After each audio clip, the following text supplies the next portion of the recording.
Well, Club Shay Shay is getting messier and messier. It's almost like Wendy Williams didn't go anywhere. She just got a wait set.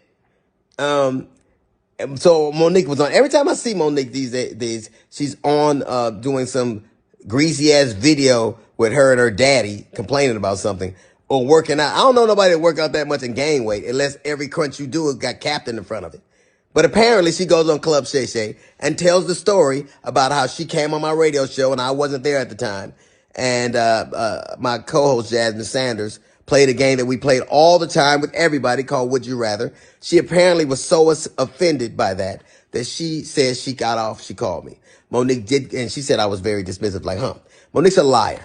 When Monique did call me, I heard her complaints. I listened to her and I pulled the segment. So if I had been as dismissive as she alleges I was, that segment would have aired. It didn't because I respected her wishes. She's a liar. It's also befuddles the shit out of me how somebody who as a comedian talks as much shit about everybody else as she does, she has the temerity to be offended about anything as much shit as you say about people. Then she encouraged everybody, allegedly it stems from the fact that I used to always talk shit about her on video after video, and she encouraged her sweet babies to look at the video and find them. Do that. Do exactly what she says. And you know what you're not going to find? You're not going to find any evidence of that because Monique is a fucking liar. She's lying about that. But what you will find is Monique talking shit about some alleged contract dispute we had. Look at the ticket. It says D.L. Hughley, then Monique. She knows the story. But what she did in response to that, she talked about my dog, my wife. This broad even brought out my daughter's personal trauma. My daughter was molested and Monique brought that shit out and told the world that I allowed my daughter to be raped in front of me. The lying motherfucker. She knows she was lying.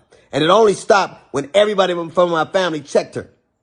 It's interesting. You know what else you won't see Monique doing? You won't ever see her with her family, videos with her children or grandchildren, because nobody fucks with me. How do you have sweet babies when your own babies don't fuck with you?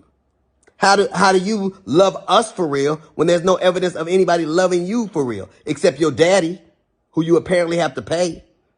And FYI, daughters are paid for by daddies, not daddies who get paid by their daughters. You know what else you won't see Monique doing? Telling jokes. Monique, if she'd have spent as much time actually writing jokes and writing her Netflix special as she did complaining about not having one, it wouldn't have been trash. It got the worst reviews of any Netflix special in history. Because that's what Monique does. She complains and she has grievances. You never see her being a human being. You never see her being sweet and warm to people. Except when she's using it to butter somebody up to get something. There's a reason why everywhere she goes, shit starts. Everywhere she goes.